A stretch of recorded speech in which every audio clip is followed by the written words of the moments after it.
Welcome back to On the Road to Dr. Ethan. I'm Javeda Bay, soon to be Dr. Ethan, and this is my web series where I take you along on my journey of being a black woman in academia, pursuing her PhD, because why the heck not? And if you don't already know, I am in the thick of dissertating, and it has been a very eye-opening experience, and in ways that I did not expect, and ways that I don't see people talk about often, so I figured that I would, because if you are starting grad school or a PhD program, it just might help to know that these things might be something that you're going to have to work through.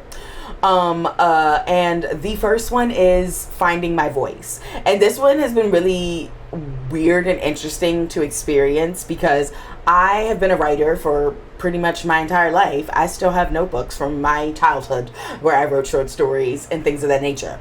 And like I was a creative writing minor in undergrad. My goal was to become like a screenplay writer.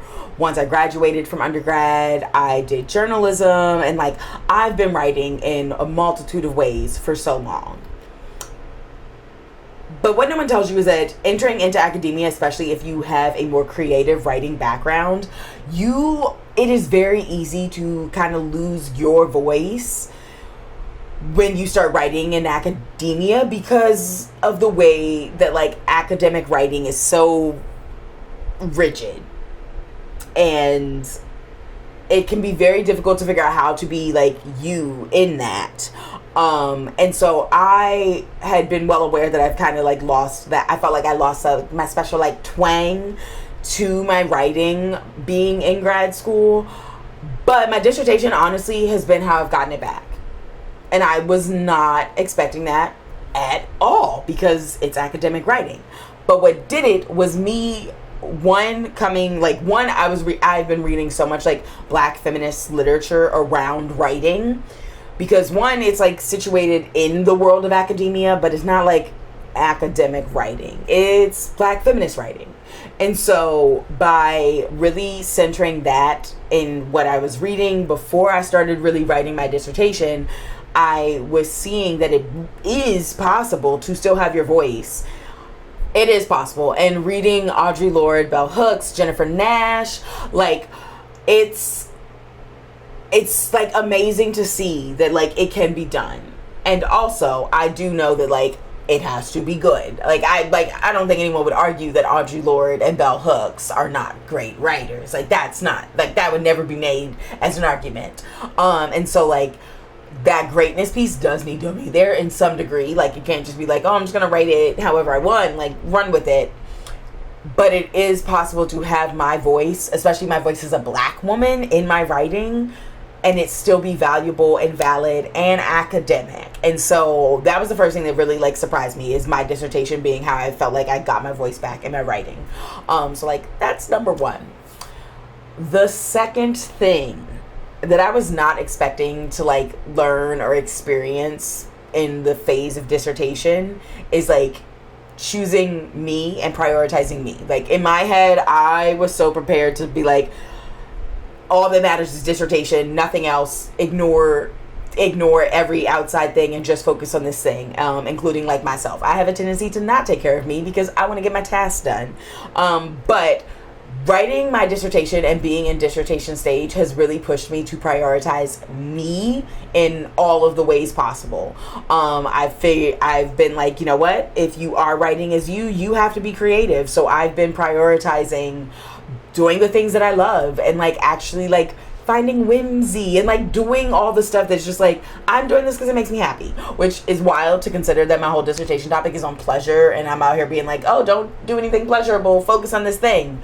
So like actually prioritizing me in the sense of like doing things that bring me joy and happiness and pleasure, but also in like sitting with the uncomfortable bits and working through that, because this process has also really just like brought up grief for me in a multitude of ways, but really around the fact that like, if you are not aware, my father died right after I graduated high school, And so feeling grief around nearing another graduation in life that my father won't be at, but also such a momentous graduation. Like, I'm about to be putting new research and knowledge out into the world, and he's not here to see it. And so just like how grief also is showing up, and how I'm working through it, and like how it's also impacting my dissertation, but like was not expecting that by any means.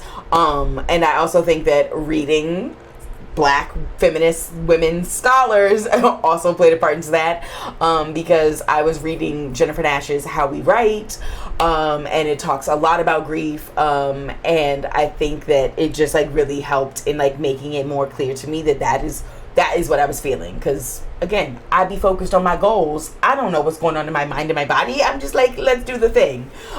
So really wasn't expecting dissertating to bring me back to me so much. I was anticipating losing myself even more, but I've very slowly started to realize I'm like, I'm coming back to who I am, who I was. And I think it's also because I've been very much like looking back at like life through grad school and like photos and things, and just seeing how much it had drained me. Like, we ain't even gonna talk about it, okay? Just know that I have become well aware of the ways that grad school has just like sucked some life out of me. And being in dissertation stage, I am finding that life again, and I was not expecting that, but I love it and I'm so grateful for it. And also I do think it is because, again, what my research topic is, like, how you not gonna find yourself when you're focused on pleasure, you know? Also, how you not gonna find yourself when all you doing is being around other Black women talking about things. So like, you know, so that was number 2. And the third thing that has really surprised me in being in dissertation stage is how, like, I don't want to say like alone you are, because like I'm not alone. Like, I'm in writing groups, like I did dissertation boot camp, like I'm not alone. I think it's more so that it just feels alone in the sense of like no one else is like in my head fully to like get all the pieces. So it feels a little isolating and alone sometimes, in the sense I'm like, I don't even think I can like fully explain to you what is happening in my head right now, because like so much of dissertation is happening in my mind, and I can't just like plot people in my head to really get it. I really do wish that the magic school bus existed, and I could be like, if you could come in here on the school bus and see it, it would make so much more sense than me trying to explain it. So like kind of alone in the sense of like no one's really going to ever know the full magnitude of what all is happening in my head, because I can't put everything into the dissertation. Like, there are some things that have to just like stay out. There are some things that wouldn't make sense in the dissertation. Like, I've come up with, if I had the time, the space, the funding, oh my god, y'all, this would be an entire freaking thing, and so much would come out of it. I debated launching a podcast solely about this, but I was like, Jabay, calm down. But like, so alone in the sense that like all of the ideas can't come to fruition, and so I can't even share all of the ideas, if that makes sense at all. I hope it does. So yeah, those are like the big 3 things that I'm really just like so surprised by of being in dissertation stage, because I did not expect them to be the case at all, but they are, and I'm very happy about it.